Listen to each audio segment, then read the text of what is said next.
That is going to be chapter 10 from the book, which is called Arithmetic in Integral Domains.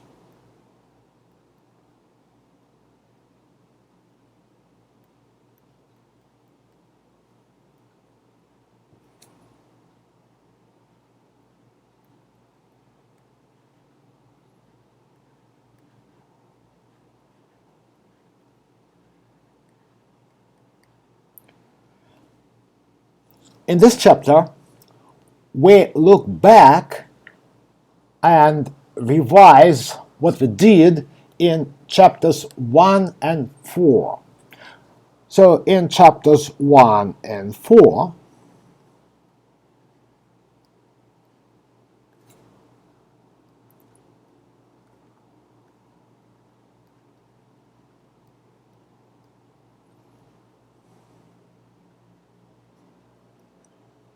the fundamental theorem of arithmetic was proved.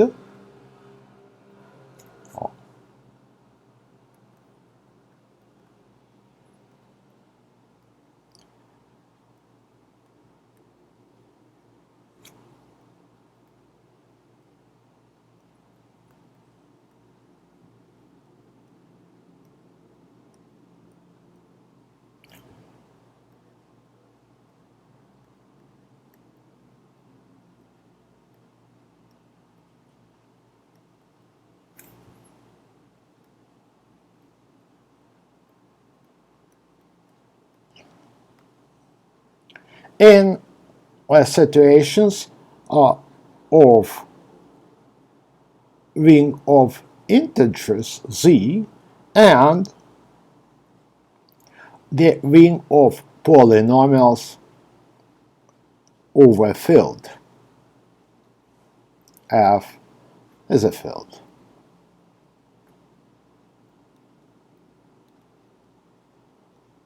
Now we'll look at that again and try to find out whether the fundamental theorem of arithmetic holds and can be proved in some other rings.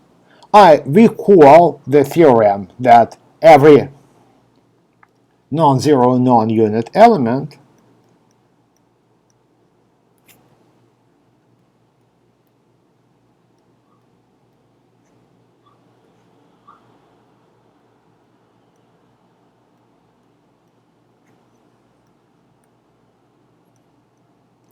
of the ring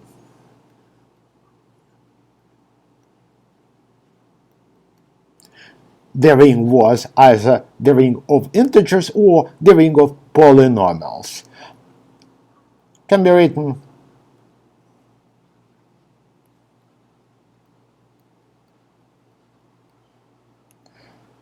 as a product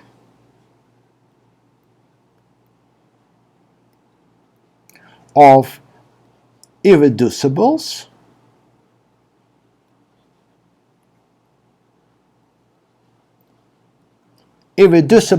in the case of the ring of polynomials, we call them primes in the case of integers, in a unique way, in an essentially unique way.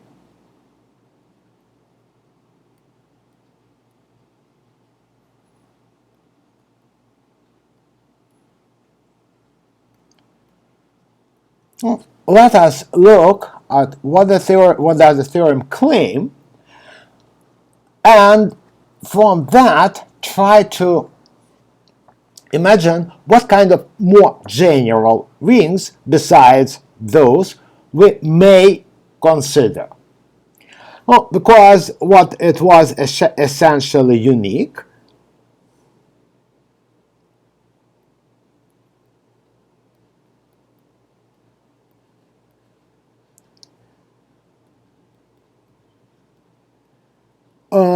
typically it means up to units You remember we write an irreducible polynomial, we multiply it by an element of the field. It is still an irreducible polynomial. It's a different one, an associate of our original irreducible polynomial. So the decomposition was unique up to who is the irreducible. We may think about monic polynomials making some choices, but we did not. So it is irreducibles are defined up to multiplication by a unit, so up to units, and of course permutations.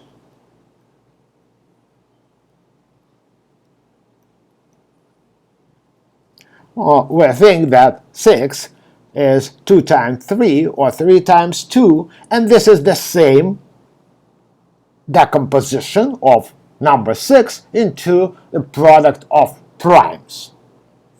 So first, since we're speaking about unique up to units, the very existence of units means that the ring we consider has to have identity.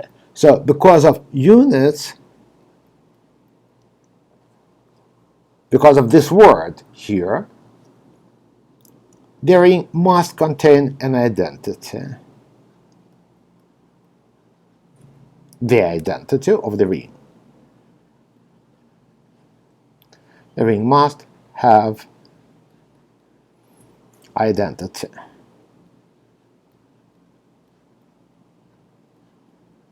Otherwise, the notion of unit is not defined. Units are invertible elements, so that there exists another one, we multiply and produce identity. So identity must be an element of the ring if we want to speak about units. We allow for permutations. Thus, we think that 6 is 2 times 3, and the same thing 3 times 2.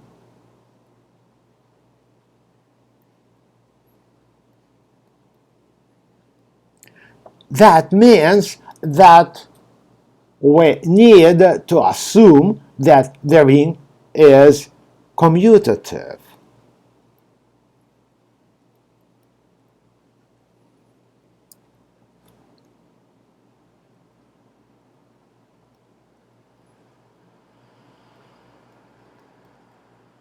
Otherwise, unique up to permutations makes little sense. Permutation may produce a different element at all as a product if the ring was not commutative.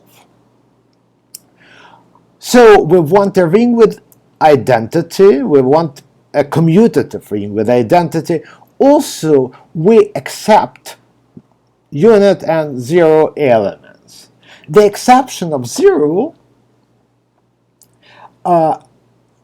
makes sense in the theorem, of course, because 0 definitely does not have a unique representation as a product of irreducibles. Every irreducible and not every element of the ring may stay there if one of the elements in the product is 0, for example. So with 0 we get a deep mess, and in fact the theory becomes much more complicated if we assume zero divisors. So zero divisors possibly also have to be accepted, and the theory will not be easy to formulate in this case. So exception of 0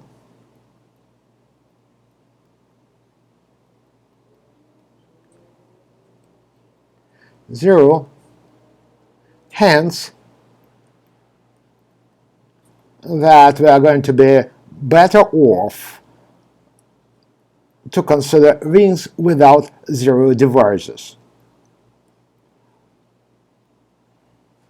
Possibly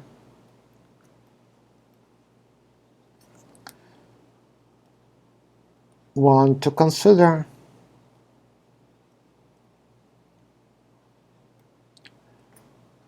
rings without zero divisors.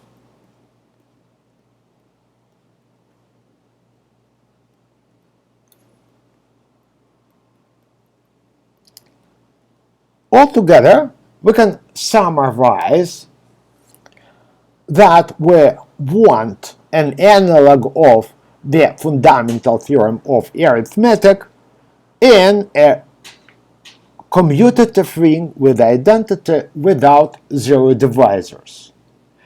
That is exactly what an integral domain is by its definition. So our running assumption from now on throughout this whole chapter is that R, our ring which we consider, is an integral domain.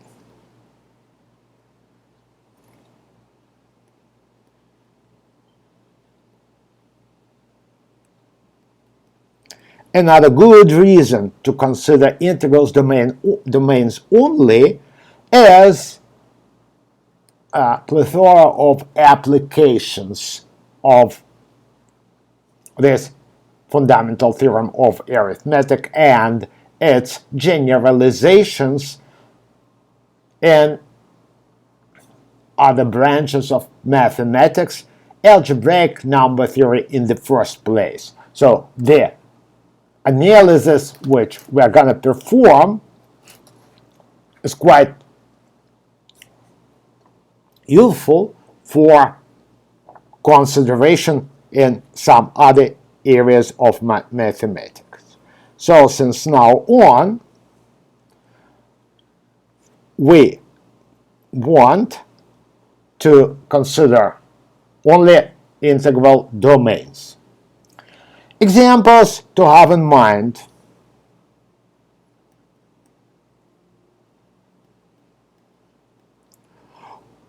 we may think about fields. Of course, every field is an integral domain, but for a field, the theorem of the fundamental theorem of arithmetic, our principal target, is what?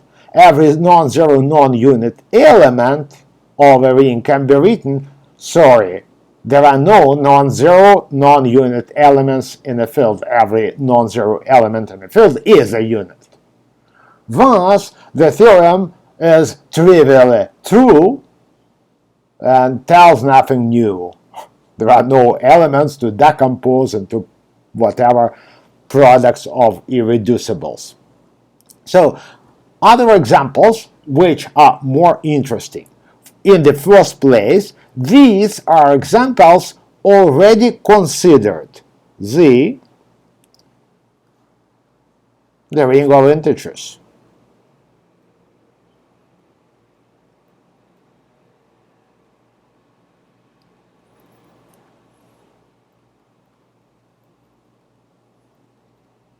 From chapter 1.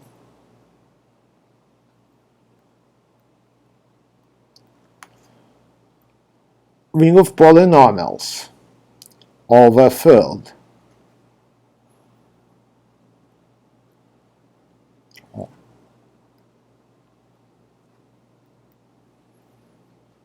F is a field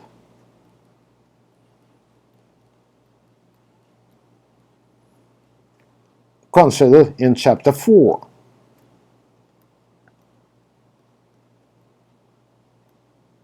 For the fundamental theorem of arithmetic. Yet another integral domain, which may be of interest, is the ring of polynomials with integral coefficients. This is not a field, but still this ring is a very good example of an integral domain. Yet another example to consider, to have in mind, is this one. The set of all complex numbers written as a plus bi where a and b are integers.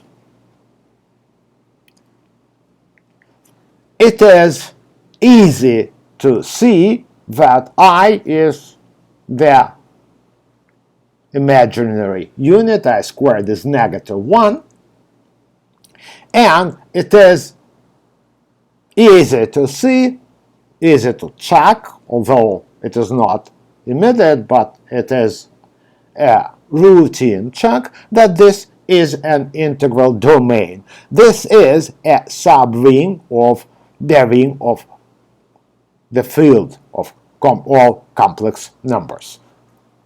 A subring of the field of complex numbers.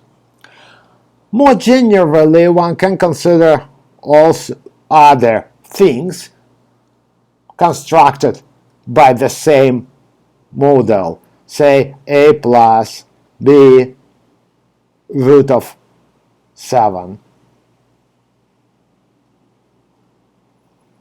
A and b are still integers. This is now a subring gain of the field now of only real numbers, although you can embed it into complex numbers as well if you want. So instead of 7, you can put here many other numbers, but they are not divisible by squares, so that you do not create an ambiguity. All these are rings, easy to check. All easy means you can do that. It should not be a big deal.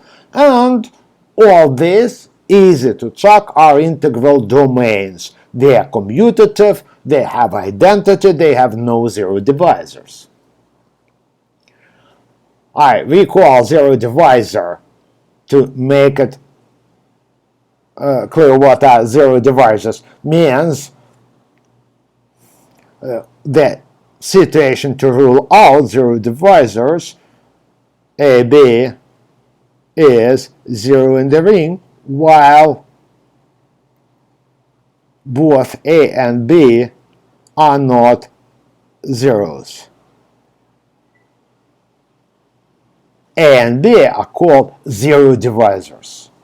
So that may happen in an arbitrary ring, never happens in integral domain. By the definition of integral domain, we rule this situation out.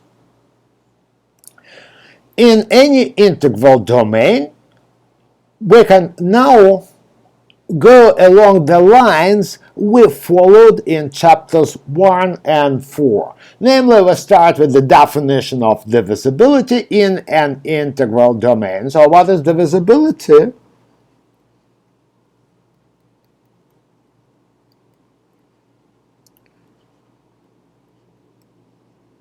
Well, we say that A divides B and write it as usual with stroke, means there is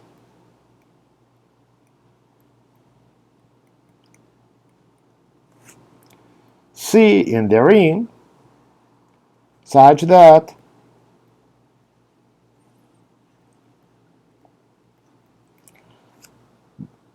B equals AC.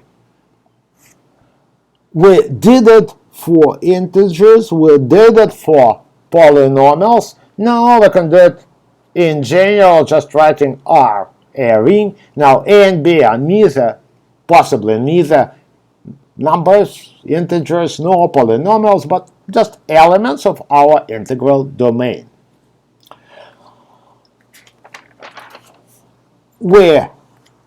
As soon as we define divisibility, so also we say in this case we read it as A divides B, B is divisible by A, or we can say that A is a divisor of B.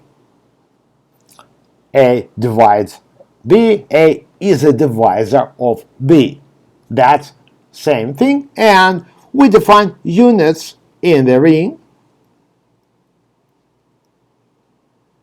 as divisors of identity.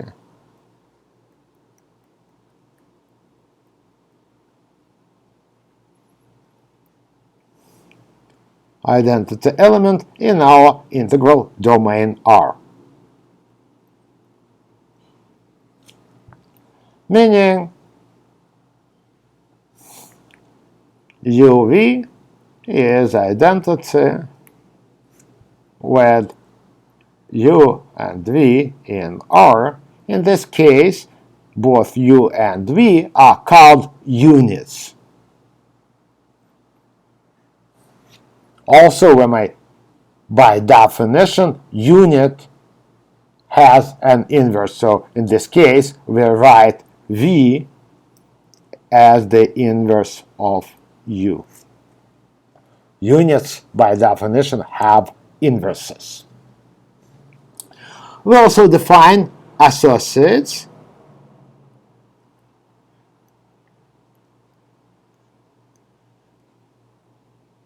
as for units. The examples are the units for integers are exactly -1 and 1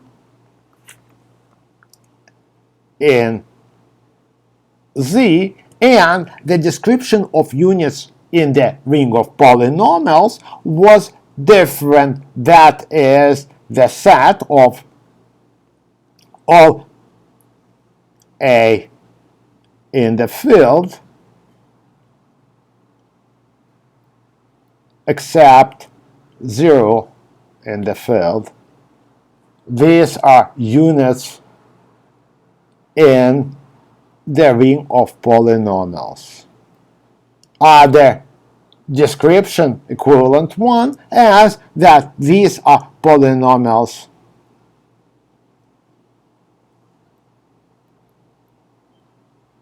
of degree 0.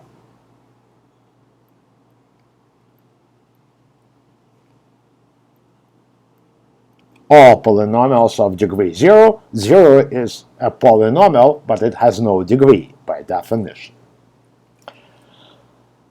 So now we define associates. A and B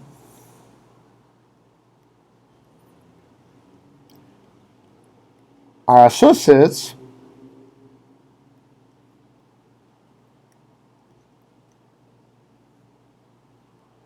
means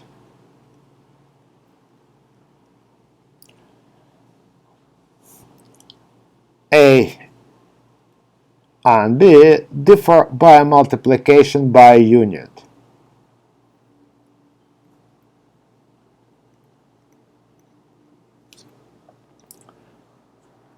In our integral domain. We assume both of them are not 0, otherwise the definition makes little to no sense.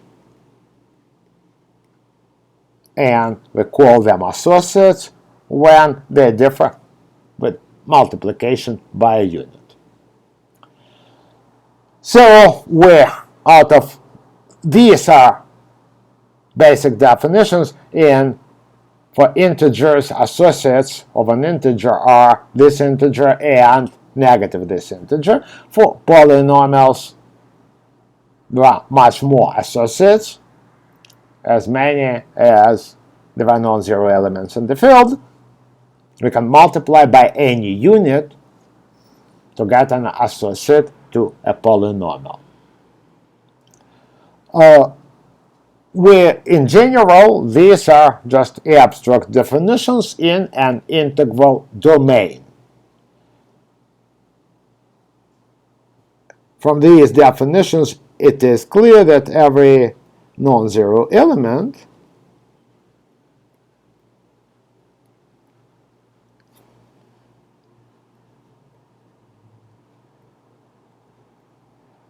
of our integral domain R is divisible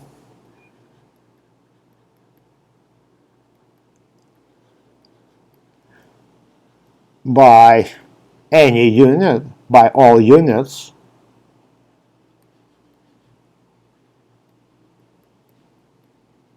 and all associates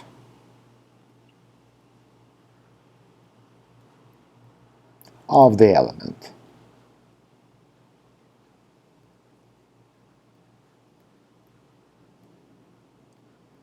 An element may be divisible by something else, and maybe not. This minimalistic requirement is not divisible by anything but units and associates as the definition of irreducible.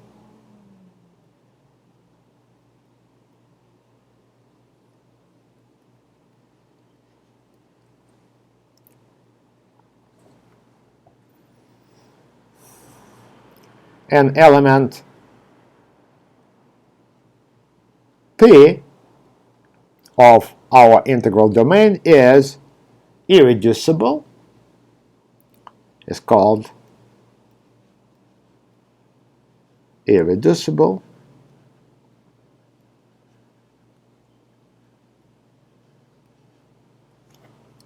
if P is divisible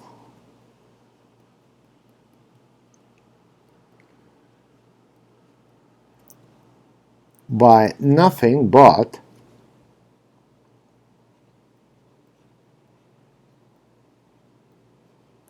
except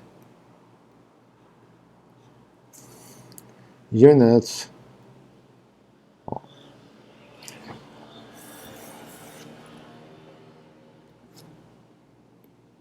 besides.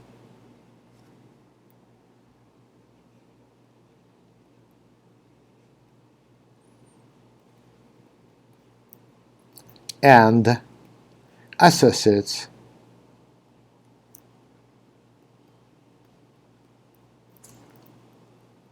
of P.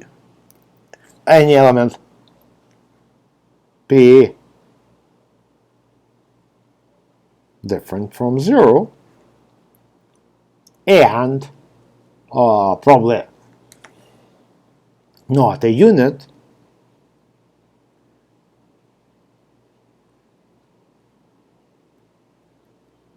is has to be divisible by units, has to be divisible by associates, and may be divisible by something else. If there is nothing else, we call the element irreducible. Theorem 10.9 in the book is nothing but the formulation of the definition of irreducible, so that P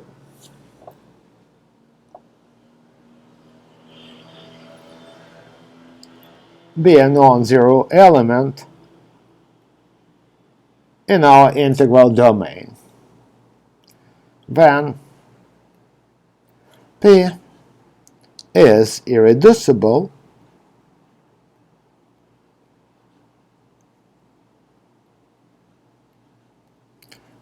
if and only if the following condition holds whenever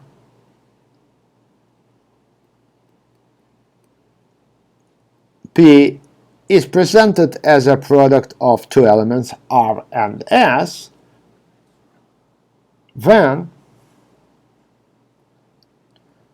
P then R or S is a unit.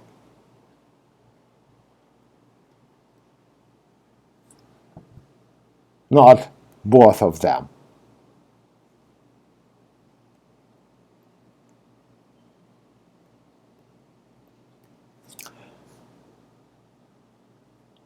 The proof is in the book, and it's very straightforward. It is nothing but the formulation of the definition of an irreducible element, which we just gave here. So, section 1.1 of the book, 10.1 of the book, is called in Euclidean domains.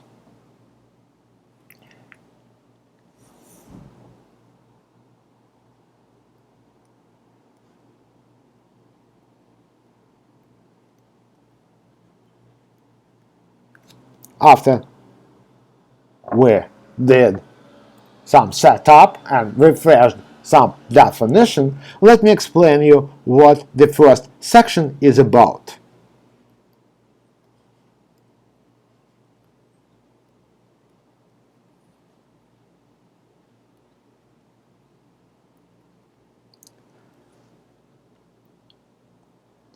These are integral domains, of course, where the fundamental theorem of arithmetic not only is true, but can be proved by an exactly same method as it was done in chapters 1 and 4 for integers and polynomials respectively.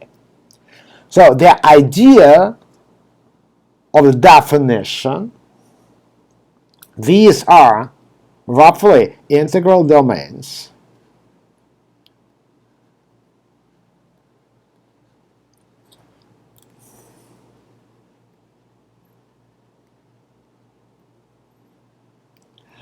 where the fundamental theorem of arithmetic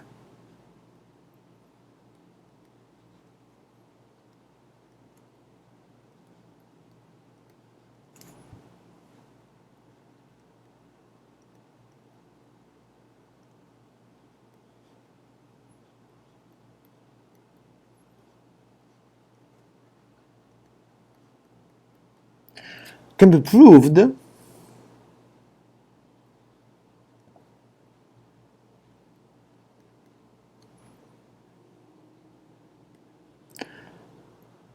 by the same method, by the same argument as we did in chapters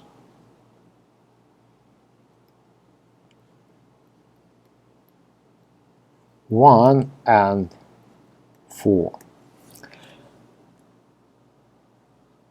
So we won't generalize in the first place just the same argument. It will later we will see that this argument may fail despite the fundamental theorem is still true. This is not a universal argument. But what we start with is a generalization of that argument. So what do we need to generalize from sections 1 and 4? As I tried to emphasize in these sections, the proofs were parallel and both were based on Euclid's lemma. For Euclid's lemma, Euclid's lemma is nothing but our ability to divide with a remainder. And the feature of remainder, it is in a sense smaller than what we divide by. In a sense, smaller means we have a way of measurement. That was, so for that is the argument is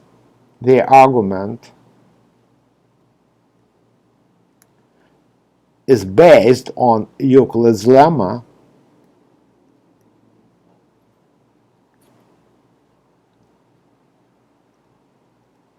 and it assumes, the Euclid's lemma assumes a way of measurement.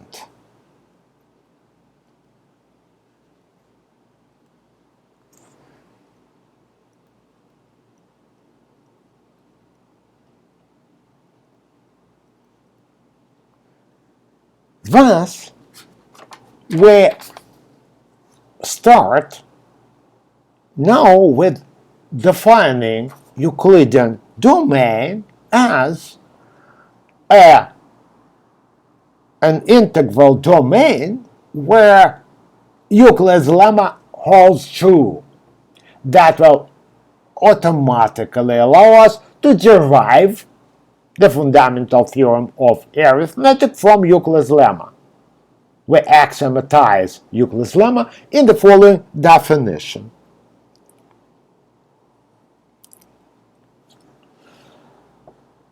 An integral domain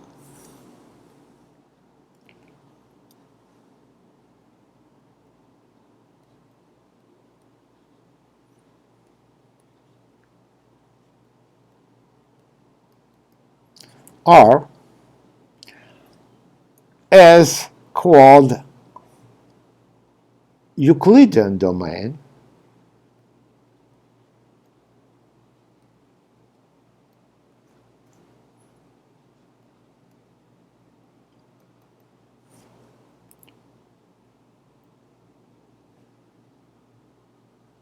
if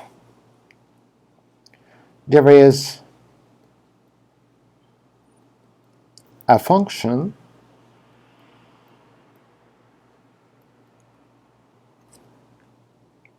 delta from R without the element of 0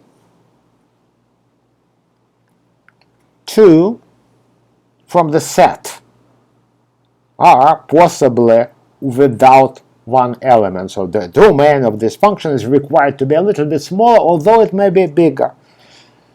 It may be all R, maybe part of it, to integers non-negative, to non-negative integers which satisfy with the following property, which satisfies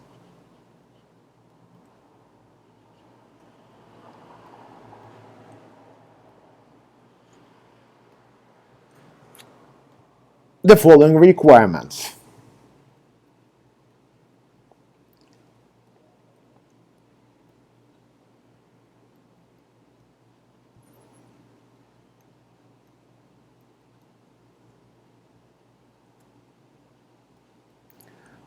First,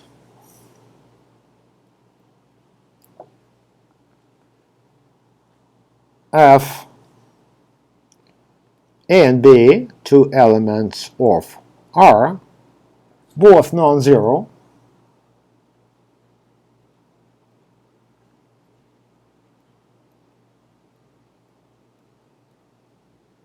then delta of a factor never exceeds delta of the product. Of course, the ring is commutative, that's integral domain, it is a commutative ring, so delta of B also is smaller than or equal than delta of AB. And the second property was the division with remainder.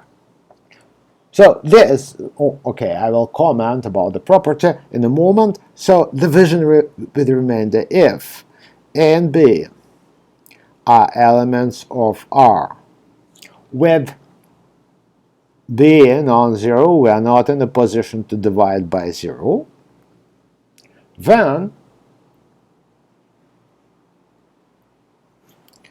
there exists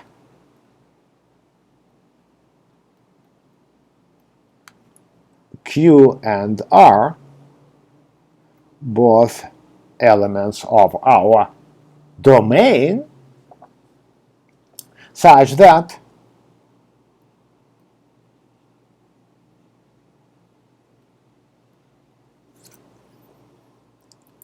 A is BQ plus R, division with remainder, and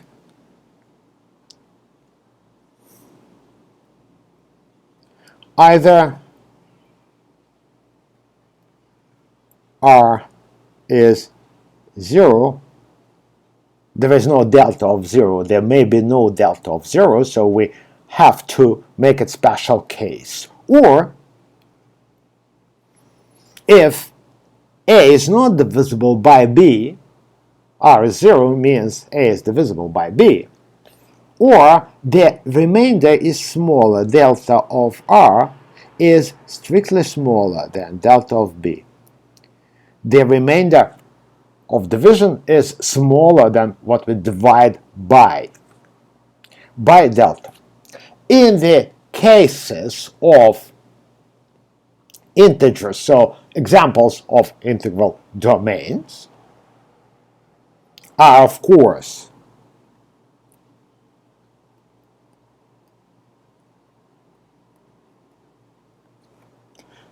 our old example z with delta of an integer as absolute value of this integer. Another example is also our old friend, the ring of polynomials. In this case, delta of a polynomial is going to be degree of polynomial.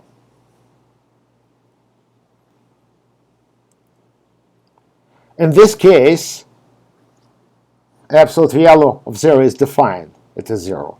But in this case, for 0 polynomial, degree is not defined, so we do need this exception. Delta is the domain of delta is our integral domain R without 0. Indeed, our integral domain R is this ring, the ring of polynomials with coefficients in a field. So, in both cases, delta of a factor is smaller than delta of a product. Delta of a product here is a product of absolute values. Here is sum of degrees. They behave quite differently, but in both cases the inequality holds true, and that suffices for us. So we do not really need the full strength of Euclid's lemma, as I will show. This is a little bit weaker requirement than full Euclid's lemma, still sufficient for our purposes. Yet another example, coming from example 7 in the book, is the ring of Gaussian integers, a plus bi, a and b integers, as a subring of complex numbers. This is called the ring. I already spoke about that a little bit earlier, but I didn't call it with its name, the ring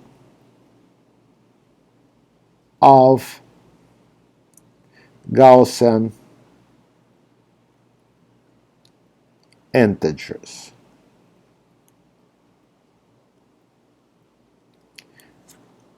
Delta of the function delta is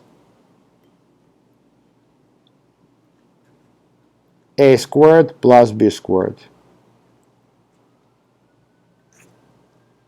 It is a relatively easy exercise to show that the requisite properties 1 and 2 hold true in this case as well, with this definition of delta.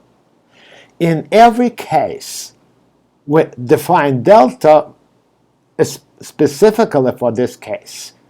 There is no general way to define what delta is. Same integral domain may become Euclidean domain with two different functions delta. Nobody claimed uniqueness here.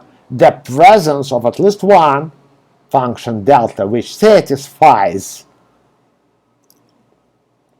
these two requisite requirements, allows one to conclude that, as I will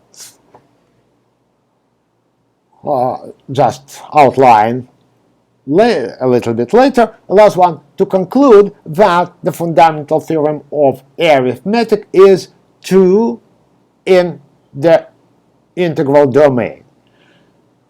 So let me comment here. Only existence, this is a remark,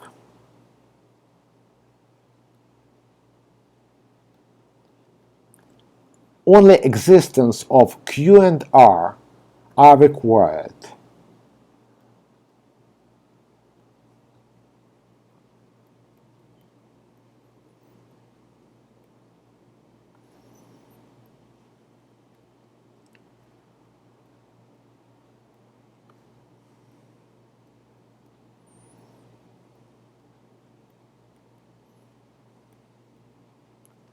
Uniqueness may fail.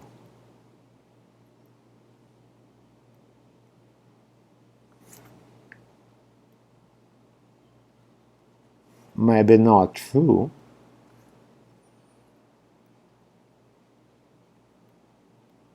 And does not matter.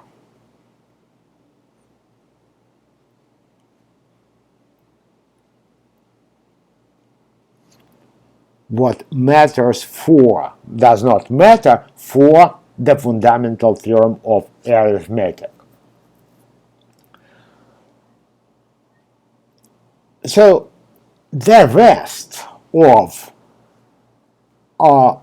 section 10.1 is devoted to the proof of the fundamental theorem of arithmetic. So the fundamental theorem of arithmetic, that's basically theorem 10.1 in the book, that tells us that the fundamental theorem of arithmetic not 10.1, sorry, 10.7. 10.1 was just presented and it's a triviality. This is not that trivial theorem, but I will say something about it. The fundamental theorem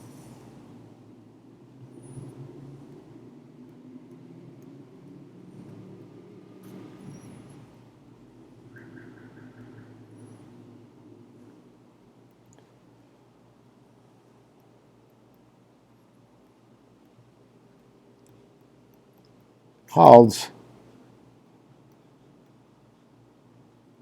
in every Euclidean domain.